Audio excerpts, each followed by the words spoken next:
Vamos orar.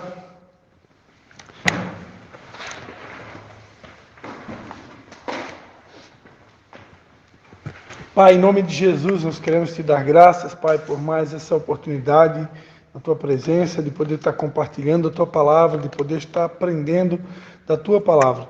Nós, mais uma vez, convidamos o teu Espírito Santo para agir no nosso meio. Nós declaramos que tu tens liberdade, Senhor, porque como está escrito, se o Senhor não edificar a tua igreja, é em vão todo o nosso trabalho.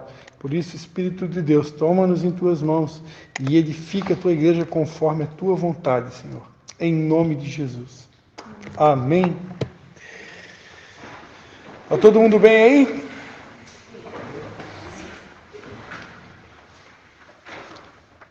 Então, em continuidade à aula da semana passada, nós começamos a estudar sobre os princípios bíblicos. Fomos até o item 5, do módulo 1. E hoje nós vamos dar continuidade e nós vamos começar então a aprender a partir de agora quais são estes princípios bíblicos, Nós aprendemos na aula passada que a vontade de Deus é que a gente possa raciocinar por princípio e que a gente possa viver por princípio. Agora, para mim poder raciocinar por princípio e viver por princípio, eu preciso conhecer quais são esses princípios, amém? Então, a partir de agora, a gente vai começar a estudar princípio por princípio. Basicamente, os princípios básicos, elementares, eles são em 7: caráter, mordomia, semear e colher, autogoverno, também conhecido como domínio próprio, soberania, individualidade, união e aliança, também conhecido como pacto. Então, basicamente, são esses 7 princípios. A gente vai estar estudando de maneira bem resumida cada um deles, para que cada um possa ter uma noção o que significa cada um desses princípios, ok? Lembrando que, vocês tendo dúvidas, vocês podem levantar a mão. Se for alguma pergunta fora parte da aula, deixa para o final. Então, princípio número 1, caráter. Gênesis 1:26. A palavra de Deus diz: façamos o homem à nossa imagem, conforme a nossa semelhança. Quando a gente é novo na fé, e a gente escuta esse versículo pela primeira vez, a gente começa a pensar assim: será que eu sou parecido com Deus?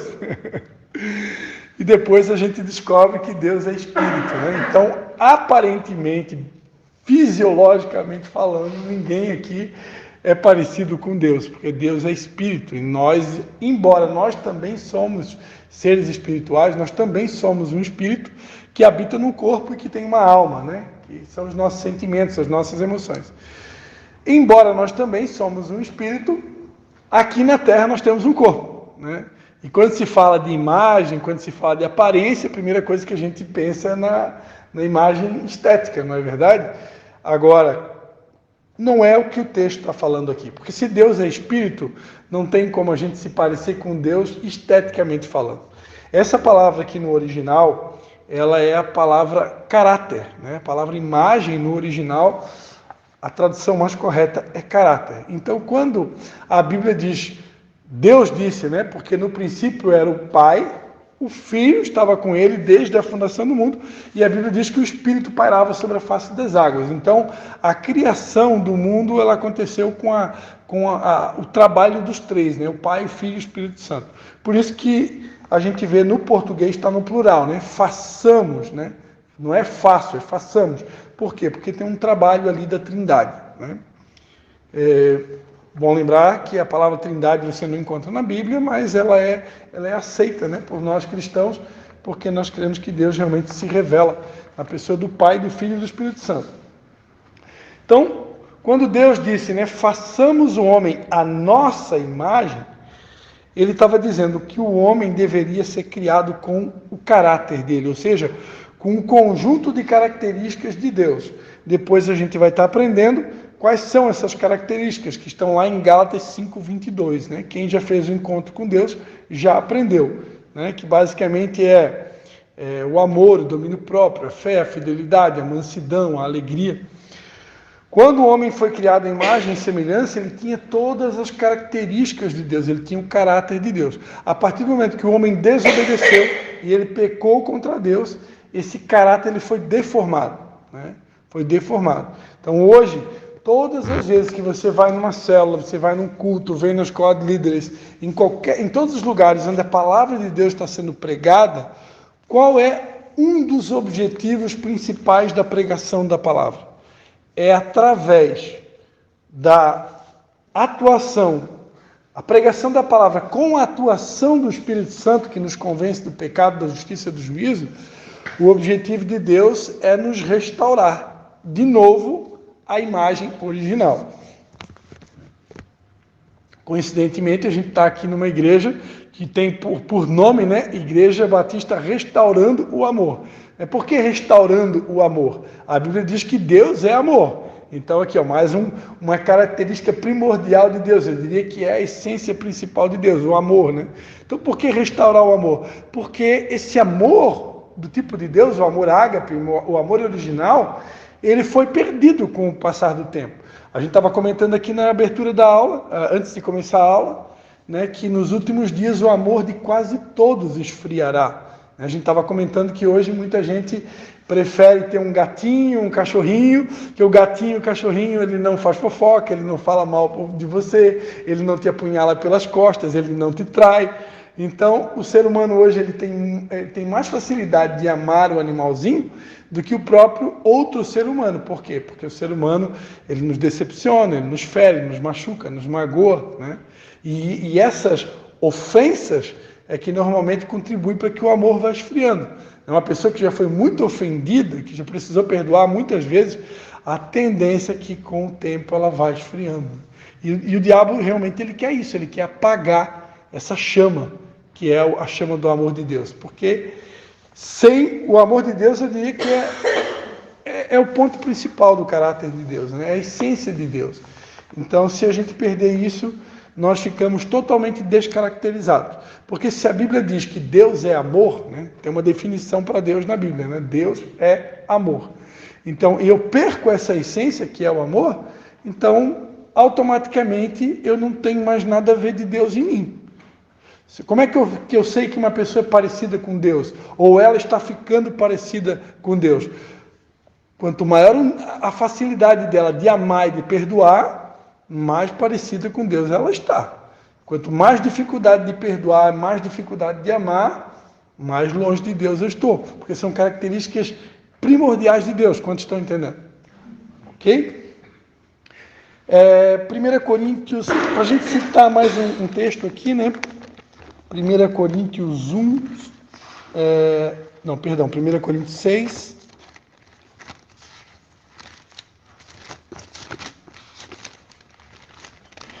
1 Coríntios 6, versículo 9. Não sabeis que os injustos não hão de herdar o reino de Deus? Não erreis, nem impuros, nem idólatras, nem adúlteros, nem efeminados e nem sodomitas. Pois ele continua dizendo, né? Nem ladrões, nem avarentos, nem bêbados, nem maldizentes, nem roubadores herdarão o reino de Deus. E tais fostes alguns de vós, mas fostes lavados, mas fostes santificados, mas fostes justificados em nome do Senhor Jesus e pelo Espírito do nosso Deus. Era para ler só o 9, eu acabei lendo o 10 e o 11, que eu me confundi aqui. Mas, enfim, aqui a gente já está vendo, né? Classe de pessoas com um caráter totalmente deformado, né? Pessoas que se tornaram impuras, idólatras, adúlteras, efeminadas, ladrões, avarentos, bêbados, maldizentes, roubadores. Aqui a gente vê exemplos de mau caráter. A gente vai ver, né, que tem um mau caráter e tem um bom caráter. 1 Coríntios 11, 1. 1 Coríntios 11, 1 vai dizer: sede meus imitadores, como também eu sou de Cristo. Então Deus deseja, aqui no caso era o apóstolo Paulo, né? Ele recomendando que as pessoas pudessem imitar a ele como ele imitava a Jesus, né? Então, basicamente, O que o texto quer dizer é que a vontade de Deus é que nós possamos imitar a Jesus. Jesus é o nosso modelo máximo. Jesus, certa feita, um discípulo de Jesus chamado Filipe, perguntou para Jesus: mostra-nos o Pai, nós queremos conhecer o Pai. Porque ele percebia que Jesus falava muito do Pai, Pai nosso que está no céu. E aí Jesus disse: Filipe, eu estou tanto tempo com vocês, como assim que você me pergunta, mostra-me o Pai? Você não sabe que quem vê a mim, vê o Pai? Não é? Foi o primeiro apóstolo a começar a seguir Jesus. É? Acho que sim, o primeiro ou o segundo. Por isso que ele diz isso, que ele é o que está há mais tempo e ainda não entende que... Essa informação eu não tinha, não tinha. Mas, enfim, eu lembro aqui de Mateus 4, quando ele chama Pedro e André, e depois na sequência Tiago e João. Mas, enfim, de repente você leu isso em algum lugar. A questão toda é que eles ainda não conseguiam ver o Pai em Jesus. E eu diria que essa é a visão, esse é o desejo de Deus para todos nós. Eu falei aqui na primeira aula, que Deus deseja fazer de cada um de nós uma cópia de Jesus. Então, as pessoas precisam ver Jesus em nós, e como Jesus, o Pai e o Espírito são um, os três são um, eles são distintos, mas têm a mesma essência. Então, equivale dizer também que as pessoas precisam ver o Pai em nós. Elas também vão precisar ver o Espírito Santo em nós. E isso... Para isso, então, a importância da pregação da palavra, porque quanto mais a palavra de Deus ela é pregada, ela é uma semente incorruptível, à medida que ela vai sendo implantada em nós, nós vamos sendo, e com a atuação do Espírito Santo, nós somos transformados de glória em glória. Então, de glória em glória, nós vamos sendo transformados até que as pessoas possam ver Cristo em nós. Não sei se vocês já perceberam, mas com certeza cada um aqui deve ter alguém que você se identifica. De repente até a tua pastora mesmo, Vou chamar brasas aqui para minha mãe, Ou meu pai, o pastor Dalci, enfim.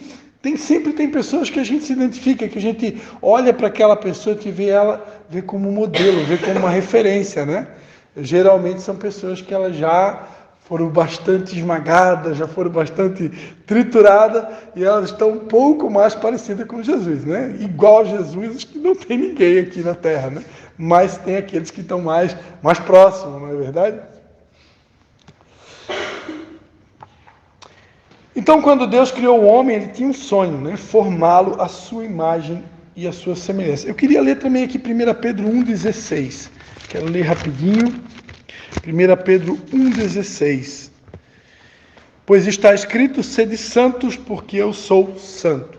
Então, Deus é santo, o caráter de Deus, a essência de Deus é feita em santidade, ele é um Deus santo, e assim como ele é santo, ele deseja que o nosso caráter seja santificado ao ponto de nós nos tornarmos, ou purificado, ao ponto de nós nos tornarmos santos como ele é santo. Ok?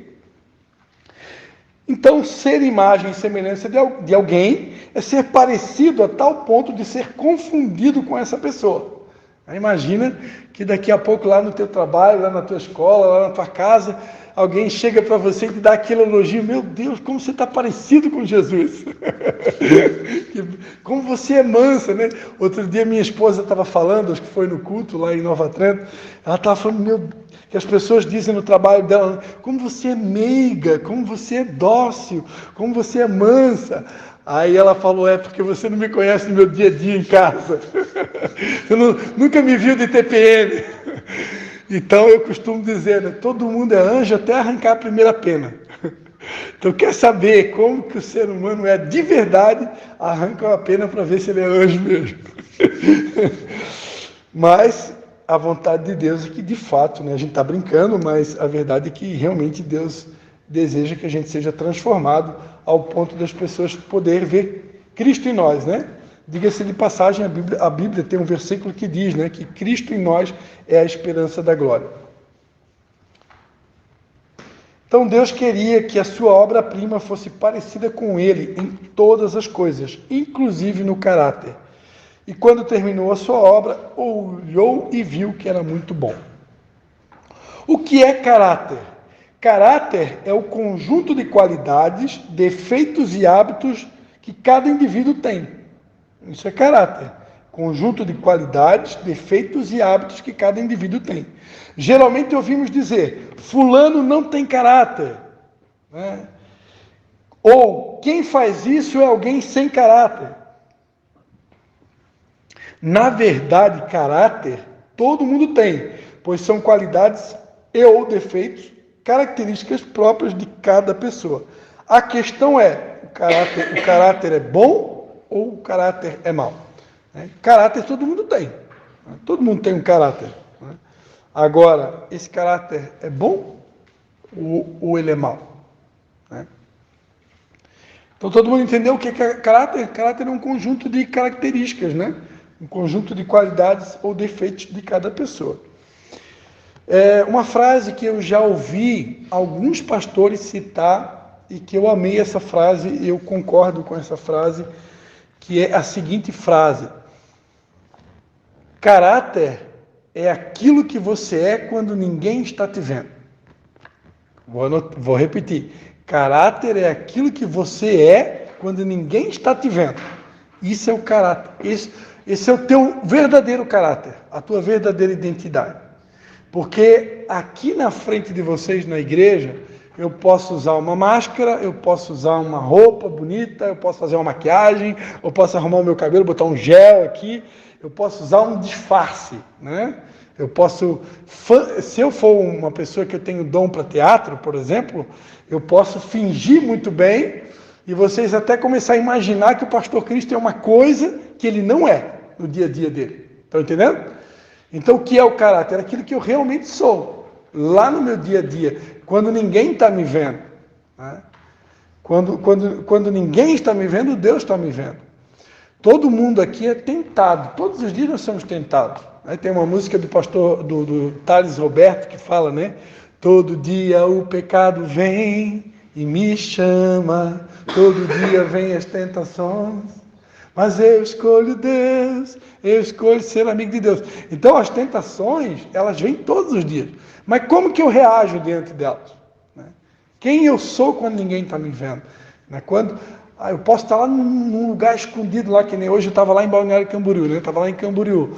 Então eu estou lá numa cidade que quase ninguém me conhece. Então lá de repente eu posso dar umas, como é que chama? Dar umas aprontadinhas, né? Ninguém está vendo. Será que ninguém está vendo? Deus está vendo o tempo todo. Então nós deveríamos ter esse entendimento, né? Que 24 horas por dia nós estamos sendo filmados pelo Espírito Santo. Agora, se eu sou uma pessoa de caráter, eu não vou procurar viver em santidade por medo de Deus, mas eu vou procurar viver em santidade e ser a mesma pessoa que eu estou sendo aqui na frente de vocês, porque eu amo a Deus, porque eu entendo o que Jesus fez por mim na cruz. Jesus derramou o seu sangue por mim na cruz. Então, uma vez eu explicava numa célula que todas as vezes que nós pecamos, é como se a gente estivesse jogando Jesus novamente para a cruz. Todas as vezes que eu peco, é como se eu estivesse novamente crucificando Jesus, para que novamente ele pudesse estar morrendo pelos meus pecados. Quanto está entendendo? Então imagina, se Jesus tivesse que ir para a cruz, todas as vezes que nós pecamos, ou que nós ainda vamos pecar até a volta de Jesus, Jesus estava lascado, né? Coitado de Jesus, né? Haja sangue para derramar tanto sangue, né? Então, agora, se eu procurar ser realmente uma pessoa de caráter, nós vamos minimizar isso o máximo, né? Porque, como a gente sempre diz, o pecado na vida de um cristão tem que ser um acidente. Características de um mau caráter. Só mais uma coisa que eu gostaria de comentar, que eu achei muito importante também essa fala. Certa feita é perguntado para Billy Graham. Já ouviram falar em Billy Graham? Todo mundo aqui já ouviu falar, né? Billy Graham foi um dos maiores pregadores de todos os tempos, né? Um americano, né? E certa feita perguntaram para ele. Na verdade, o Billy Graham falou essa frase. Eu ia citar uma outra situação do Billy Graham. Mas a frase que ele falou é o seguinte: se finanças estiver perdido, nada está perdido. Se a saúde Ó, a saúde aí, ó. Se a saúde estiver perdida, também nada está perdido. Tem solução para finanças, tem solução para saúde. Agora, se o caráter estiver perdido, então tudo está perdido. Uma pessoa se perder completamente no caráter, imagina que eu saia dessa aula aqui hoje à noite e eu resolva lá fora aprontar todas. Vamos lá para... Nem vou citar nome aqui, porque eu também nem conheço esses nomes. Né? Mas vai que eu resolvo ir lá para boate, né? Ou para uma cachaçaria, sei lá, e aprontar todas. Ou seja, o meu caráter vai ficar completamente desfigurado. Eu vou ficar completamente parecido com o inimigo. Então, aí essa notícia vem à tona. Tem perdão? Se houver profundo arrependimento, Deus perdoa. Mas e o ser humano? Tem consequência, Né? Vai ter consequências gravíssimas. Talvez eu nunca mais vou poder ser pastor. Né? Porque Deus perdoa, mas a consequência não remove, não tem jeito. Então é muito sério essa questão. Né? Então, se o caráter se perder, tudo está perdido. Eu diria que o que a gente tem mais valioso é o caráter. Características de um mau caráter. De maneira geral, é o hábito da mentira, do engano, da rebeldia, da desobediência, da falta de respeito para com o próximo, da falta de amor, falta de temor ao Senhor, da agressividade, da violência, do roubo e da inveja. Podemos dizer que o mau caratismo está ligado às obras da carne, né, que a gente lê lá em Gálatas 5. Né? Gálatas 5,16. A palavra de Deus vai dizer, né? Digo, porém, andai no Espírito e não satisfareis a concupiscência da carne. Pois a carne deseja o que é contrário ao Espírito, e o Espírito o que é contrário à carne. Estes opõem-se um ao outro, para que não façais o que quereis. Mas se sois guiados pelo Espírito, não estáis debaixo da lei.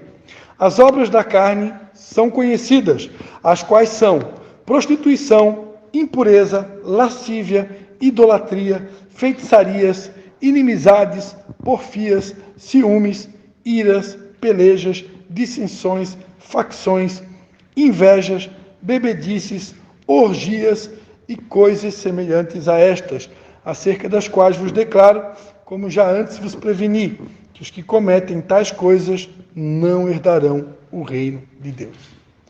Então, basicamente, estas obras da carne que a gente acabou de ler aqui, Gálatas 5, do 16 a 21, elas, de uma maneira condensada e resumida, elas revelam o que é ser um mau caráter. O mau caráter está ligado a pessoas que praticam estas obras da carne. E o bom caráter, né? Características de um bom caráter. Oi? Porfia. Até onde eu estudei, porfia é teimosia. Então, porfia é teimosia. Tem gente que é teimosa. Você conhece alguém que é teimoso? Né? A pessoa não dá o braço a torcer. Ela sempre está com a razão. Ela é a dona da verdade. Ela nunca cede, porque ela sempre está com a razão. Então, isso é porfia, é teimosia. Tem gente que é teimoso. Ele acha que está certo, botou na cabeça e ninguém tira da cabeça dele. Então, ao mesmo tempo, está um pouco ligado ao orgulho, né? Mas isso é porfia. Alguma dúvida mais? Então, vamos lá. Características de um bom caráter, né? Podemos associá-lo ao fruto do Espírito, que está aqui em Gálatas 5 também, versículo 22. O fruto do Espírito é amor, gozo ou alegria, paz, longanimidade, benignidade, bondade, fidelidade, mansidão, domínio próprio. Contra estas coisas não há lei. Então, basicamente, esses dois versículos, eles expressam o caráter de Deus. Né?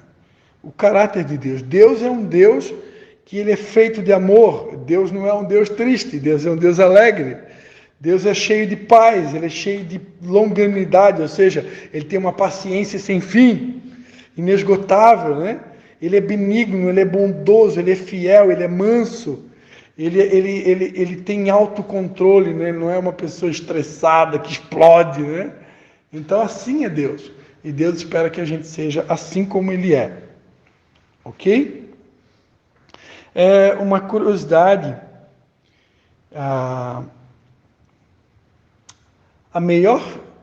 se a gente for pegar, muitas pessoas falam que é os frutos do Espírito, né? Na verdade não são os frutos, é o fruto, é um fruto só. E a melhor fruta que expressa, que dá um entendimento melhor desse texto aqui, é a uva, né? Você vê um cacho de uva, né? Um cacho de uva é uma fruta só, é um fruto só que é um fruto com vários gominhos, né?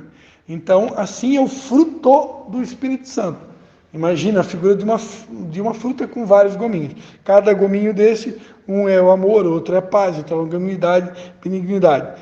Então, Deus espera que nós possamos não só ter essas características aqui, mas que a gente venha a romper. De tempos em tempos, Deus quer nos levar para um nível mais alto. Como que funciona? É mais ou menos assim. Com o passar do tempo, com o nosso amadurecimento, Deus vai permitir que você passe desafios cada vez maiores, provações cada vez maiores, ou tribulações cada vez maiores, e você vai conseguir sorrir no meio daquela tempestade. Mas como? Por causa do fruto do Espírito Santo que está dentro de você, né? Então sempre vai ter um nível mais alto de amor, um nível mais alto de alegria, um nível mais alto de paciência, de bondade, de benignidade. E quanto mais alto o nível que eu vou alcançando, mais parecido com Jesus eu fico. Quantos estão entendendo?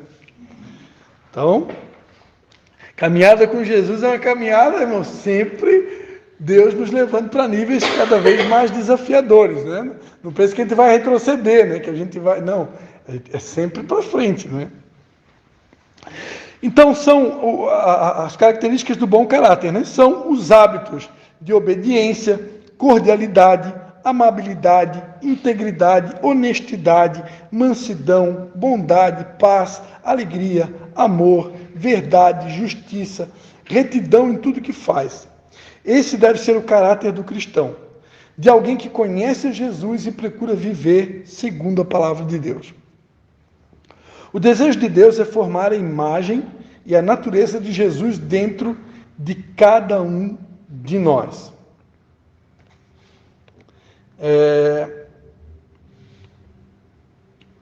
Tornando-nos a cada dia mais parecidos com Ele. Para isso, o caráter de Jesus tem que ser impresso. Imprimir é colocar em algo uma marca profunda, assim como quando levamos uma camisa para que seja impressa uma gravura ou frase. O que Deus quer fazer é colocar dentro de nós o caráter de Jesus. É imprimir em nós uma marca única, para que os outros, ao olharem para nós, para o nosso comportamento, possam ver que somos filhos de Deus, que em nós brilha a glória do Pai, que a santidade está em nossa vida. Ok? Eu já vi outros pastores também dizendo que uma outra palavra para tradução dessa palavra na língua portuguesa, que imagem, né? Imagem e semelhança de Deus, eu já vi outros pastores ensinar que é a palavra, se eu não me engano, a palavra doxa, né? Que significa glória. Então, também é uma tradução também aceita, né? Dizer que nós fomos criados com a glória de Deus. A Bíblia diz que todos pecaram e destituídos foram da glória. O que é a glória? A glória também, ela é a essência de Deus, né? A glória, ela é como que uma roupa. Eu imagino a glória assim como uma roupa. É como uma roupa. Ela é uma roupa espiritual. São vestes brancas, vestes de santidade. Quando Adão e Eva pecaram lá no Jardim do Éden, eles foram destituídos da glória, ou seja, eles perderam essa roupa espiritual. E aí então os olhos deles foram abertos e eles viram que estavam nus e aí começaram a ver o pecado. Até então eles estavam nus no jardim, mas eles não estavam vendo maldade, porque eles tinham a essência de Deus. Então, uma das características de Deus é a pureza. Então eles eram puros como uma criança. A partir do momento que entrou o pecado, a inocência, a doxa, a glória de Deus foi embora, a inocência foi embora e aí entrou a maldade, né?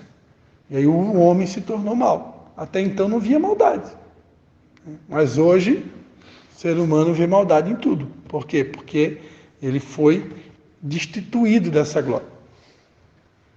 Claro que nós que temos o Espírito Santo, Deus nos devolveu, porque nós cremos em Jesus, Deus nos devolveu a glória. Nós temos a glória, né?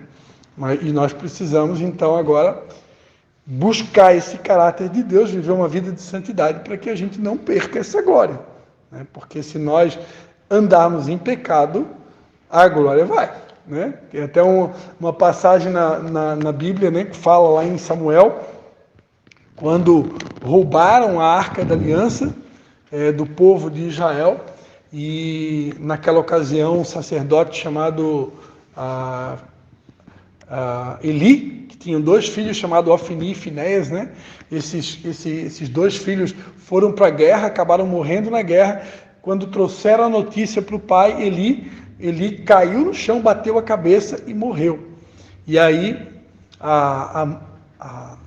uma das mulheres, se não me lembro agora se é de Ofni ou Finéia, ela estava grávida, e ela então ali batizou o nome da criança de Icabode, né, que significa foi-se a glória de Deus. Naquela época a Arca da Aliança representava a glória de Deus. Então onde estava a Arca, ali estava a glória de Deus, né? Hoje a Arca da Aliança é a própria presença do Espírito Santo de Deus em nós. A única coisa que nos afasta do Espírito Santo é o pecado. Se nós vivermos em santidade, nós vamos estar o tempo todo transportando a glória de Deus. Amém? Acrescentando um detalhezinho muito importante, né? Já que eu toquei nesse assunto, não existe nada que nos afasta do Espírito Santo mais poderoso do que a mágoa. De todos os pecados que você cometer, o mais terrível é a mágoa. Porque qualquer pecado que você cometer, se você se arrepender verdadeiramente, Deus já te perdoa e já te reconecta com o Espírito Santo. Agora, a mágoa, você pode até pedir perdão para Deus, você pode fazer o que for. Enquanto você não perdoar de verdade, o Espírito Santo simplesmente, ele se cala e você perde a conexão com Deus. Porque de todos os pecados, é o que mais nos separa de Deus. E Deus não aceita que nós venhamos carregar ódio no coração. Por quê? Porque na mente de Deus, se Jesus morreu na cruz para perdoar todo mundo, aí Deus pensa assim, quem é você para não perdoar? Se Ele, que é Deus, perdoou todo mundo. Está entendendo? Então é uma das coisas mais terríveis em relação à nossa conexão com o Espírito Santo. Então você quer ter uma conexão com o Espírito Santo 24 horas por dia, andar com Deus, como Enoque andou com Deus, né? Então procure ser fera em perdoar, né? Perdoa rapidinho, quando alguém te magoar, libera perdão, que aí você vai estar sempre cheio da glória de Deus. Aleluia!